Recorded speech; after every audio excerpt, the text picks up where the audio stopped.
আসসালামু আলাইকুম ভিউয়ার্স, নতুন আরো একটি তথ্যমূলক ভিডিওতে আপনাদের সবাইকে স্বাগতম। আশা করি সবাই ভালো আছেন। আজকের ভিডিওতে যে বিষয়টা আপনাদের সাথে আলোচনা করব সেটা হচ্ছে যে আমি বলেছিলাম আমার একটা ভিডিওতে যারা নুডলসটা চেক করাতে চান তারা যেন আমার ফেসবুকে নক করেন।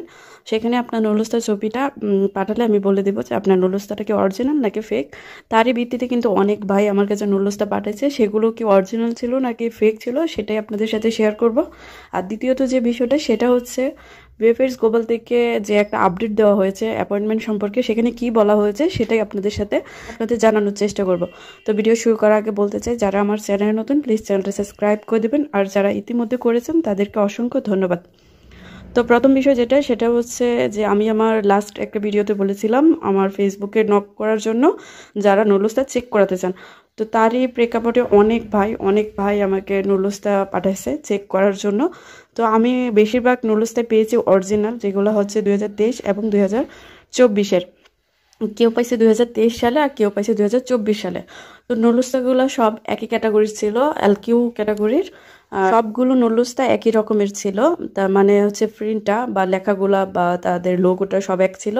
কিন্তু কিছু নুডলসটা আসছে যেগুলো একদম ডিফারেন্ট, তাদের লেখা কাগজের লোগো টোগো সব কিছুই অন্যরকম ছিল। তো আমি সেগুলো নুডলসটা যখন চেক করছি সেখানে দেখছি যে এলকিউ লেখাটা কোথাও নেই। যেহেতু ভিএফএক্স গ্লোবাল থেকে বলে দিছে এলকিউ আর এলএন ব্যতীত যত নুডলস আছে, মানে যেগুলো নুডলসটা এলএন বা এলকিউ নাই সেগুলা অটোমেটিকলি রিজেক্ট হয়ে যাবে। তো যারা আমার কাছে সেই নুডলসটাগুলো পাঠিয়েছে, অর্থাৎ যেগুলোতে এলএন বা এলকিউ কোনোটাই নাই, সেগুলো তো অটোমেটিকলি রিজেক্টের তালিকায় পড়ে গেছে। এখন তাদেরকে বলা যে আমি যেহেতু চেক করছি বা তারা আমার কাছে একটা অ্যান্সার চাইতেছে যে আপু আমার নুডলসটা কি অরিজিনাল ছিল নাকি ফেক ছিল। তো আমার জন্য সেটা সত্যি বলতে একটা কঠিন পরিস্থিতি ছিল যে তাকে বলা যে আপনার নুডলসটা ফেক, সেটা বলা আমার জন্য অনেক বেশি কষ্টকর ছিল। তো আমি সেই সকল ভাইদের বলছি যে আপনার নুডলসটাতে এলকিউ লেখাটা আমি কোথাও খুঁজে পাচ্ছি না, তো আপনি নুডলসটা কবে হাতে পাইছেন। তখন তারা বলতেছে যে আমরা 2023-এ এটা হাতে পাইছি, কিন্তু অ্যাপয়েন্টমেন্টের জন্য জমা দিতে পারতেছে না। হ্যাঁ, কেউ আবার 2024-এও পাইছে, কিন্তু অ্যাপয়েন্টমেন্টের জন্য তারা নুডলসটা জমা দিতে পারতেছে না। তো এখন যেহেতু তাদের নুডলসটাই এলকিউ লেখাটা নাই, অবশ্যই সেগুলো রিজেক্টের তালিকায় পড়ে গেছে। এখন তাদেরকে এই বিষয়টা বোঝানো আমার জন্য সত্যি একটা টাফ বিষয় ছিল। তারপর আমি তাদেরকে বলেছি যে আপনাদের নুডলসটা এলকিউ লেখাটা আমি কোথাও খুঁজে পাচ্ছি না। তো তারা বলতেছে আপু এলকিউ লেখাটা খুঁজে পাচ্ছেন না, তাহলে কি আমরা ধরে নেবো যে এটা রিজেক্ট। এখন আমি বলছি যে সাময়িকভাবে তো ধরাই যায়, যেহেতু এলকিউ লেখাটা নাই, আর ভিএফএক্স গ্লোবাল থেকে বলছে যে যাদের নুডলসটাই এলকিউ থাকবে তারাই শুধু ভিসা পাবে।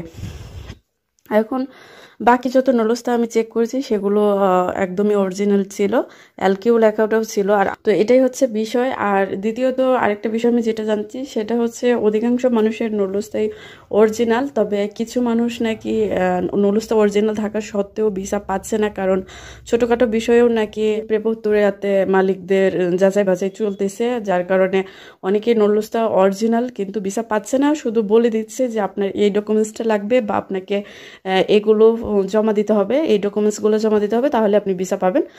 ভিসা যে হচ্ছে না তা না, মানে ছোটোখাটো বিষয়গুলো যেহেতু তারা নজরদারিতে রাখছে বা প্রেপোত্তরিয়াতে যাচাই বাছাই হচ্ছে, তো মালিকদের ডেকে বলা হচ্ছে যে আপনি যদি এই ডকুমেন্টসগুলো বা এই কাজটা করেন তাহলে আপনার লোক ভিসা পাবে। তো অনেক মালিকরাই কিন্তু ডকুমেন্টস জমা দিতেছে বা তাদের কি সমস্যা আছে সেইগুলো সমাধান করতেছে যাতে শ্রমিক বাংলাদেশ থেকে নিতে পারে। হ্যাঁ, তো নুডলসটা অরিজিনাল, কিন্তু যদি মালিকের প্রবলেম থাকে তাহলে সেগুলো সলভ করে দিলেই কিন্তু আপনার ভিসা হয়ে যাবে। তো আমার অভিজ্ঞতা থেকে আমি বলবো যে অধিকাংশ মানুষের কাছে কিন্তু অরিজিনাল নুডলসটা আছে, আরও বেশিরভাগ মানুষের কাছে কিন্তু ফেক নুডলসটাও আছে, দুইটাই আছে। অর্থাৎ অরিজিনাল নুডলসটাও যেমন আছে তেমনি ফেক নুডলসটাও এখনও মানুষের কাছে আছে। তো যাদের নুডলসটা ফেক তারা তো অবশ্যই অ্যাপয়েন্টমেন্ট পাবে না, কারণ অ্যাপয়েন্টমেন্ট নিতে গেলে তো আপনার প্রোটোকল নাম্বারটা লাগবে। তো প্রোটোকল নাম্বারে যদি আপনার এলকিউ লেখাটা না থাকে অবশ্যই আপনি অ্যাপয়েন্টমেন্ট পাবেন না, তো সেই বিধায় আপনি জমাও দিতে পারবেন না।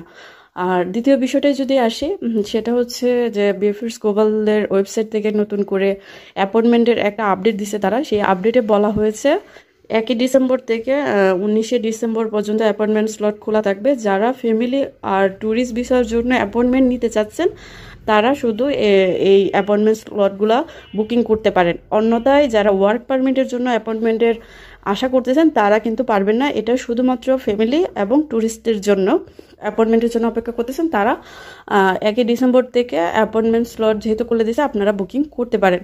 আর এখানে টাইমিং দেওয়া আছে, আপনারা দেখে নিতে পারেন, চাইলে বিএফএস গ্লোবালের ওয়েবসাইট থেকেও সরাসরি দেখে আসতে পারেন।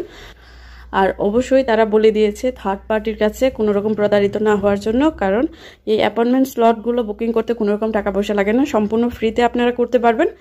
বিএফএস গ্লোবালের ওয়েবসাইটে তারা সবসময় আপডেট দেওয়ার সময় সতর্ক হিসাবে বলে দেয় যাতে থার্ড পার্টির কাছে কেউ যেন প্রতারিত না হয়, কারণ থার্ড পার্টির কিন্তু অভাব নেই।